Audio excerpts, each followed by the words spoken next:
Olá a todos, meu nome é Caio Fanara, sou monitor da semiologia do quinto período e aqui estamos com o paciente para o exame de abdômen. Antes do exame de abdômen propriamente dito, nós temos que primeiramente posicionar o paciente e explicar o que vamos fazer.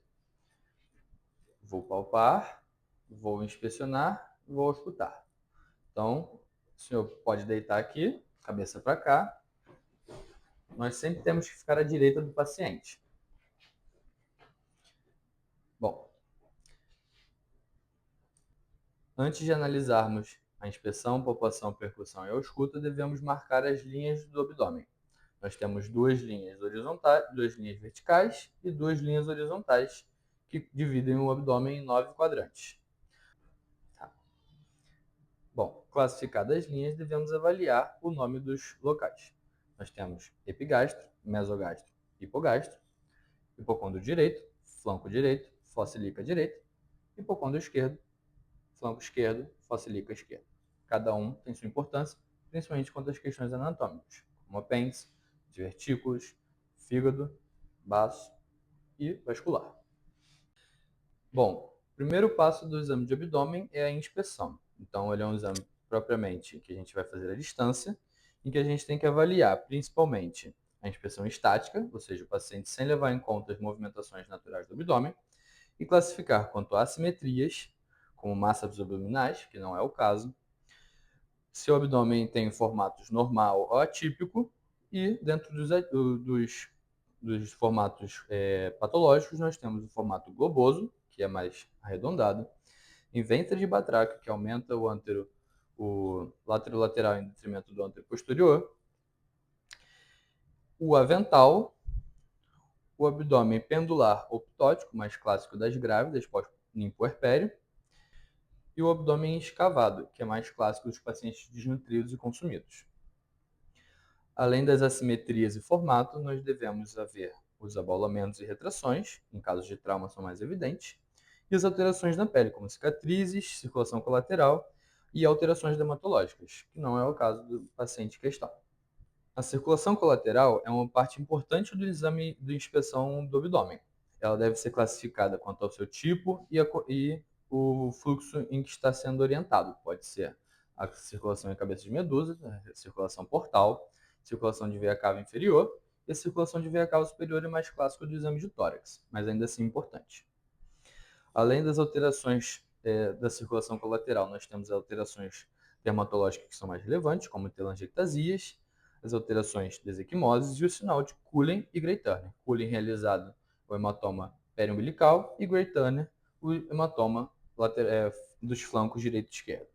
Além disso, nós temos as hérnias, são mais comuns as hérnias umbilicais e as hérnias inguinal direita e esquerda, assim como a hérnia femoral. Encerrada a inspeção estática, nós temos a inspeção dinâmica, que a gente avalia principalmente a incidência de movimentações anormais, como pulsações e como diferenciá-las das massas abdominais e das massas da aorta propriamente dita, a aorta abdominal. As pulsações que a gente vê no plano são provavelmente da aorta abdominal, em que elas são pulsações anteroposterior e não em anel. Além da avaliação das pulsações, nós temos a peristalse visível, que é mais classicamente chamada de peristalse Kussmaul, em que faz formato sinusoidal das alças intestinais. Além disso, devemos olhar para o tipo respiratório, em que ele pode ser torácico ou abdominal ou tóraco-abdominal.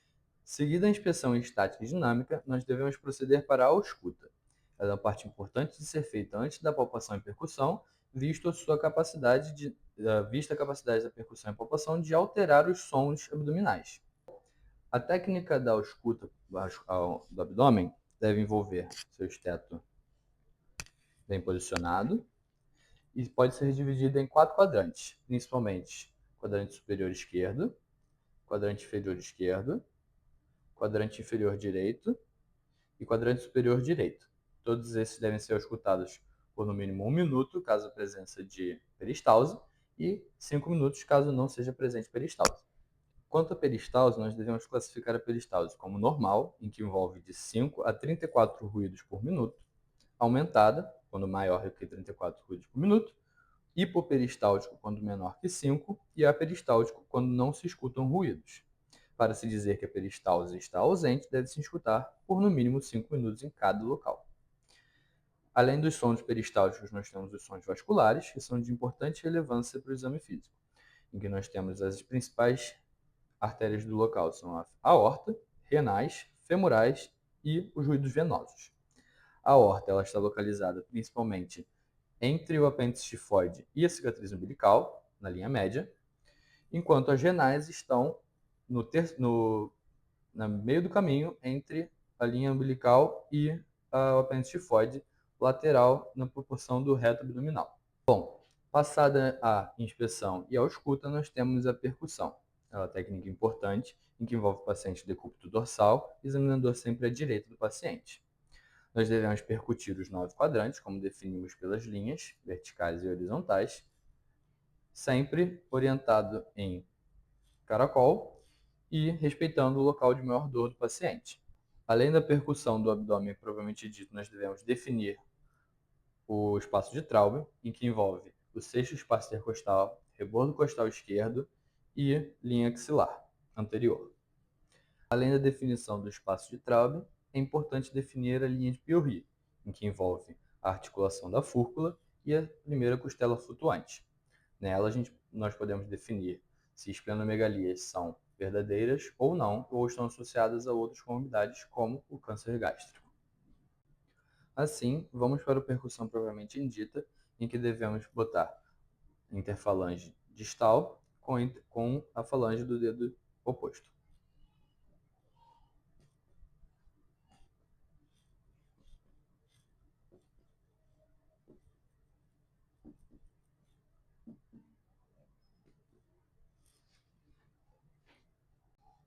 Bom, encerrada a percussão inocente, nós devemos passar para a avaliação do líquido abdominal, em que nós temos 4 principais avaliações, que são sinal da poça, maciez móvel de decúbito, semicírculo de Skoda e sinal do piparote. A principal que é utilizada é a maciez de decúbito e o semicírculo de Skoda. O sinal do piparote são para ascites maiores do que 3 litros. Nisso nós temos como classificar a maciez móvel de decúbito, em que envolve a percussão sequenciada até o flanco. Avaliada a maciez, nós pedimos para o paciente virar o dorso. Vire, por favor. Assim, sem retirar o dedo, nós continuamos a percussão e percebemos que a maciez mudou de local. Bom, encerrada a maciez móvel de decúbito, nós temos que avaliar o semicírculo de Skoda, que são para ascites maiores. Nele, percute-se a região maciça até formar um semicírculo, na qual a abertura está formada cranialmente. Caso essa abertura esteja formada para a parte distal, nós temos uma possível bexigoma. Para encerrar a avaliação do líquido abdominal, nós temos o sinal do piparote, em que nós pedimos ao paciente que coloque a mão posicionada medialmente ao abdômen e percutimos com um leve peteleco e sentimos ao outro lado. Caso ele seja possível, provavelmente nós temos uma ascite de maior de 3 litros. Encerrada a avaliação do líquido abdominal, nós devemos assim partir para a hepatimetria e avaliação da percussão do fígado, na qual o fígado localiza-se no hipocôndrio direito e cresce em relação à fossa ilíaca direita. Assim, devemos percutir parte torácica, pulmonar, e da fossa ilíaca direita até encontrarmos maciez. Essa maciez pode ser encontrada tanto abaixo quanto acima do rebordo costal. Além disso, devemos partir a percussão na linha média para a possibilidade de crescimento do lobo esquerdo do fígado.